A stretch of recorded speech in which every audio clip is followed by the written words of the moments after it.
Hi, this is AJ Hogue, Director of Effortless English, and today we have rule number 6 to speak excellent English. What's rule number 6? Rule number 6 is to use real English materials. Only use real English materials. Now, before I told you, stop using textbooks. In fact, I told you to throw away your textbooks. I told you to burn your textbooks. I hope you did it.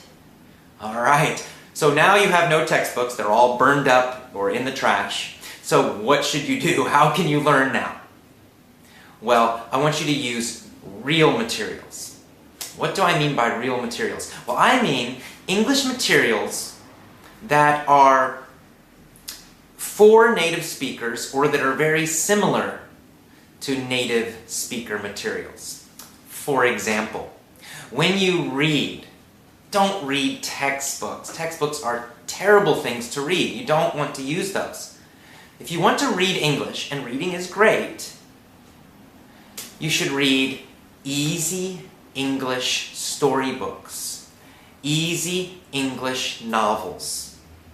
And in later emails, in some of my bonus emails, I'll tell you exactly how to do that and give you some suggestions for good books to read.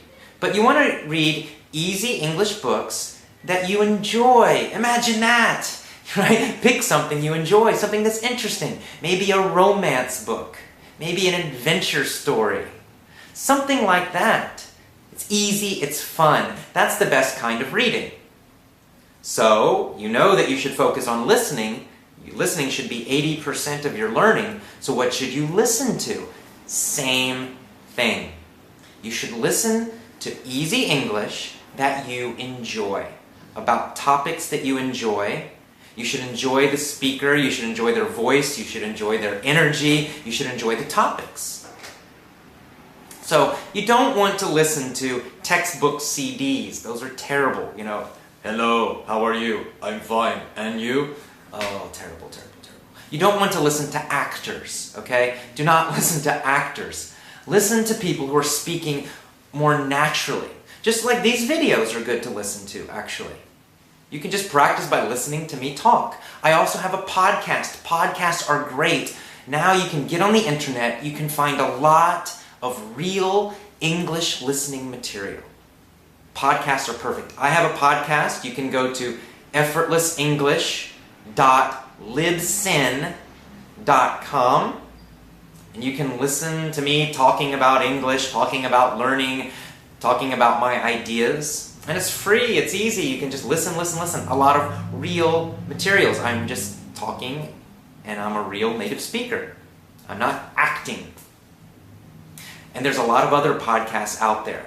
You can pick, English learning podcasts, but you can also pick a podcast about any topic you like. If you like sports, find English podcasts that talk about sports. If you like cars, find ones that talk about cars. If you like exercise or health, find podcasts about that.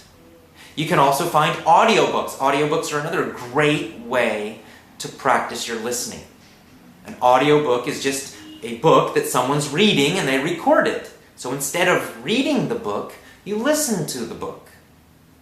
Again, choose audiobooks that are easy. You may need to start with children's storybooks. That's okay. Enjoy them. It's more fun than a textbook. I guarantee even listening to a children's storybook is more interesting and more fun than some boring textbook. As you get better, when your level is higher, you can listen to audiobooks for young adults or for older children. And you just keep listening, and when it's too easy, then you choose something a little more difficult, and you listen more, and a little more difficult. Eventually, when you are advanced, you can listen to CNN or the BBC or American movies, British movies, Australian movies, etc. But that's at an advanced level. In the beginning, start with easy stuff. So you're always choosing these real things: audiobooks, podcasts, movies, TV shows. They can be children's TV shows. That's okay. Not textbooks and not textbook CDs. This is so important because when you listen to real English materials, you get real spoken English. Textbooks don't teach you real English. They teach you formal English. They teach you written English, in fact. The vocabulary in textbooks, the grammar, the style, it's all for writing. Even though you're listening to these conversations, they're not normal conversations. But when you listen to real materials, audiobooks, conversations, podcasts, anything that's real, that's the real English we use. Americans, Canadians, British, Australian, that's how we really speak. Those are the words we use in normal conversations. That's the pronunciation we use. So, real English materials only, not textbook CDs. Okay? It's again a very simple, easy rule, and now we have the internet. It's so easy to find these real materials. Just do a Google search. And if you keep getting my emails, you'll actually get more suggestions from me. I'll tell you how to find podcasts, how to find easy listening. Okay, so that's rule number 6. I hope you enjoyed it. Tomorrow, rule number 7, our last rule. All right, I'll see you tomorrow. Have a great day. Bye-bye.